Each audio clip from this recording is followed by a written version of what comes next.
데살로니가전서 4장 17절. 그 후에 우리 살아남은 자들도 그들과 함께 구름 속에 끌어올려 공중에서 주를 영접하게 하시리니 그리하여 우리가 항상 주와 함께 있으리라. 아멘. 항상 주와 함께 있는 이 즐거움에 참하게 된다. 영원한 즐거움이죠. 죽음은 엘리야 선지자를 하늘로 올려보낸 회오리 바람과 같다고 볼 수가 있어요. 엘리야 선지자를 회오리 바람이 확 올려보냈죠. 올려보내면서 놓고 가게 만든 게 있습니다. 제자 엘리사가 뭘 봤어요? 겉옷을 봤어요. 툭 떨어졌어요. 엘리야가 올라가면서 아쉬워, 저 겉옷 주워가야 되는데 이랬을까요? 버려야 될 거기 때문에 회오리 바람이 없애버린 거예요. 이거 가지고 못 들어간다, 하나님 나라. 세상의 것 가지고 못 들어갑니다. 회오리 바람이 바로 죽음과 같아요. 우리가 죽음을 통해서 잃는 게 있어요. 뭡니까? 하나님 나라에 합당치 않는 거 다 잃어버립니다. 잃어버려야 될 것을 잃어버렸는데 이것에 대해서 슬퍼하고 다시 내려가야 되겠다? 불평 것 치워버리고 나는 회오리 바람에서 내려가야 되겠다 라고 한다면 그 사람은 그 회오리 바람으로 하늘에 올라갈 정도의 사람이 아닌 거죠. 땅에 속한 사람이 되는 거예요. 우리가 버려야 될 것들을 회오리 바람이라고 하는 죽음이 다 없애버립니다. 무엇입니까? 우리의 겉옷, 육체, 돈, 명예, 권력, 이 세상과 관련된 모든 것들 그 바람이 다 없애버릴 거예요. 하지만 우리의 영혼은 온전히 하나님께 올려 보내줄 겁니다. 저는 이 죽음을 묵상하면서 율법과도 굉장히 비슷하다는 것을 발견했어요. 율법은 우리 죄된 영혼의 죽음을 선고하죠. 율법을 통해서 우리의 죄의 비참함을 알고 내가 죽은 자구나 이걸 알게 돼요. 그리고 나서 새 영혼을 입고 그리스도께로 나아가게 돼요. 그리스도께로 인도하는 역할을 하죠. 죽음도 마찬가지입니다. 죽음을 통해서 이 몸은 죽어야 될 존재라는 것을 인식하게 되고 새 몸을 입어서 온전한 그리스도께로 나아가게 만들죠. 그러니까 우리가 율법을 소중하게 여기잖아요. 죽음도 그렇게 여길 수가 있는 거예요. 지금 당장 죽어야 되겠다 이 얘기가 아니잖아요. 그게 비참한 일이 아니라는 것을 말씀을 드리는 거예요. 여러분, 죽음을 통해서 그리스도를 영원히 떠나는 자가 되길 원하십니까? 세상을 영원히 떠나는 자가 되길 원하십니까? 당연히 세상을 영원히 떠나는 자가 되고 싶다고 말씀을 하실 거예요. 그렇다면 죽을 때뿐만이 아니라 지금도 이 세상을 떠나고자 하는 마음이 있어야 하는 거예요. 빨리 죽기를 원한다는 말이 아니라 세상 죄에서 빨리 떠나고 싶다라는 마음을 갖게 된다는 거죠. 세상 죄. 만사가 다 귀찮다 이거 아니에요. 죄 때문에 그래요. 죄. 반면 그리스도의 통치를 지금도 받고 싶어 해야 되는 거예요. 그래야지 그리스도의 나라에서도 영원히 즐거운 가운데서 그리스도의 통치를 받고 살아가게 되죠. 지금 그리스도의 통치를 싫어하는데 그 나라에서 그리스도의 나라니까 거기서 그리스도의 백성으로 산다면 얼마나 비참하겠습니까? 근데 지금 그 통치를 즐거워한다면 그 통치를 기뻐하게 되겠죠. 세상 사람들이 뭐 어떤 정권 들어서거나 어떤 왕이 대통령이 되거나 하면 유토피아가 올 것 같다고 생각을 해요. 완전 웃기는 소리죠. 절대 통치자는 선한 통치자는 오직 예수 그리스도밖에 없어요. 우리는 선한 통치를 바라봅니다. 왜냐하면 그 통치로 인해서 내가 안정감을 누릴 수 있기 때문에 그래요.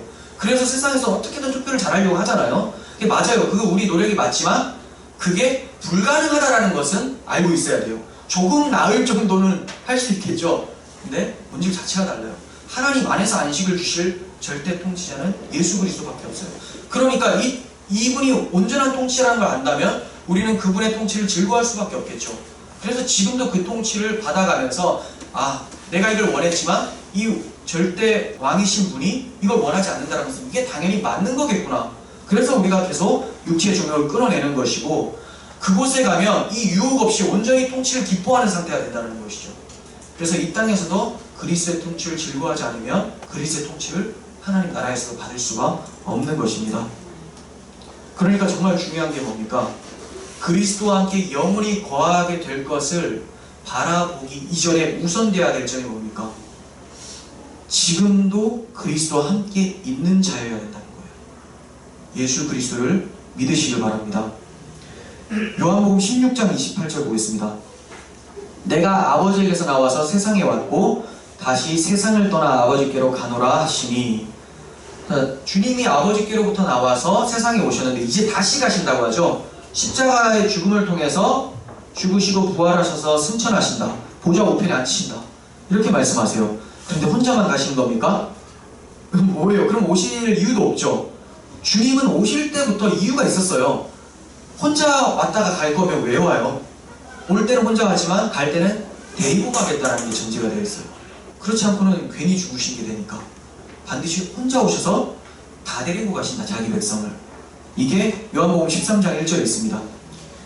유월절 전에 예수께서 자기가 세상을 떠나 아버지께로 돌아가실 때가 이른 줄 아시고 세상에 있는 자기 사람들을 사랑하시되 끝까지 사랑하시니라. 끝까지 사랑하시니라. 지금도 말할 수 없는 탄식으로 주님께서는 우리를 위해 간구하고 계시죠. 보좌 우편에 앉으셨다고 해서 끝난 거 아니에요. 성령을 보내주셔서 말할 수 없는 탄식, 성령이 우리 안에서 말할 수 없는 탄식을 기도를 통해 나오게 하세요. 뭐에 대한 탄식입니까? 죄에 대한 애통함, 말할 수 없는 탄식. 아, 내가 못 살니까 너무 탄식스러워. 이런 탄식은 마귀가 주는 탄식이고, 성령은 죄에 대한 애통함, 지금도 우리에게 보내주셔서 탄식하게 하시고, 이 성령께서 언제까지 이끌어 가신다고요? 보좌에 계신 그리스도와 함께 할 수 있도록 날마다 신앙의 노선에 이탈하지 않고 나아갈 수 있도록 믿음을 지켜주시면서 인도하신다는 거예요. 그리스도의 사랑은 죽음같이 강한 사랑입니다. 죽음이 그리스도의 육체는 빼앗았을지언정 그리스도께서 우리를 향한 사랑은 빼앗지 못했습니다.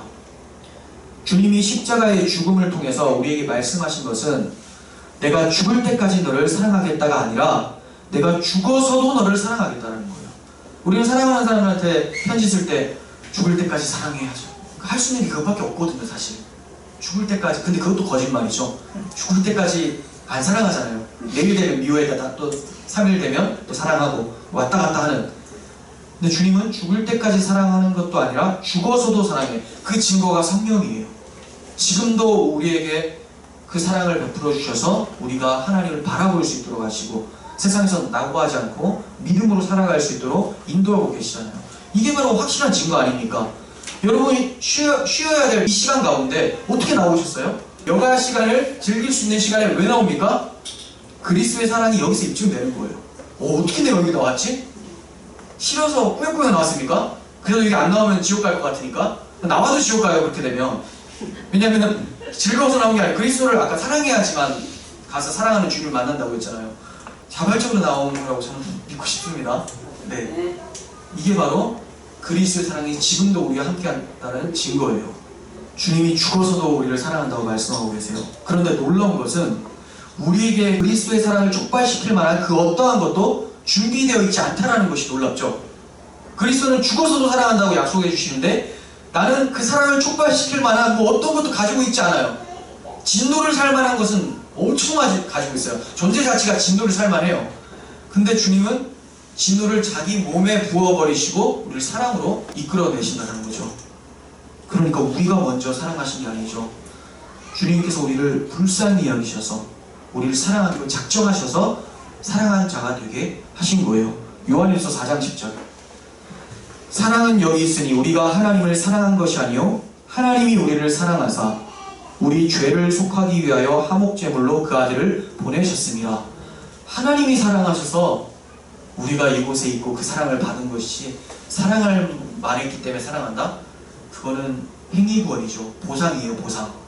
내가 뭔가를 했으니까 그 상응하는 사랑을 나한테 부어주세요. 그래서 여러분들이 내가 이렇게 하면 하나님께서 기뻐하시겠지라고 그렇게 생각하고 그 일을 하고 뿌듯해 하시거나 그걸 자랑질을 하시면 안 돼요. 왜냐하면 하나님은 그냥 그걸 하기 전부터 아무것도 하지 않은 상태에서 우리를 사랑하셨어요. 당연히 하나님 뜻대로 사랑하는 거 좋아하시죠. 근데 그것 때문에 사랑하는 게 아니라는 것을 기억하셔야 돼요. 원래 사랑하시면 여기에 내 행위 더하면 100에서 101을 더하시는 거 아닌가. 그 사고 때문에 100이 없어질 수도 있습니다. 그 사고 때문에. 그냥 온전히 주신 은혜를 묵사발시키는 것이 바로 우리 행위를 주장하는 것이 될 수 있기 때문에 여기에 조심하셔야 된다는 거예요. 여러분, 사랑하는 사람을 먼저 세상에 떠나보낸 사람들이 있을 거예요. 그리고 나이가 들수록 그런 사람들은 더 많아지게 되겠죠. 대부분 있죠. 그런데 그분들이 주 안에서 잠들었다면 어떻게 계속해서 눈물을 흘리겠습니까? 이미 그분의 눈물을 씻겨주셨는데도 나는 왜 이 세상에서 그분을 위해 눈물을 흘려야 됩니까? 주인의 즐거움에 참여한 자를 위해서 슬픔에 계속 잠겨야 되겠습니까? 그렇지 않아요. 두꺼비가 헌집 주고 새집 받는데 막 우는 거죠. 헌지가 아깝다고. 그런 격이에요. 주 안에서 자는 자들은 잃어버린 자가 아니라 찾은 바 된 자입니다. 누가복음 15장에서 목자가 잃어버린 양 찾아가죠. 양 찾고 어떻게 합니까? 어깨에 물러매고 잔치를 벌여요. 너무 기뻐서. 이게 바로 찾은 바 된 자예요. 이 잔치가 바로 우리가 죽음을 통해서 벌어지게 될 잔치라는 것이죠. 이것을 기억할 때 우리는 죽음을 두려워하지 않고 당당히 세상과 맞서 싸우면서 믿음을 지키면서 주를 위해 살다가 장렬히 전사하는 믿음의 백성이 될 수 있을 것입니다.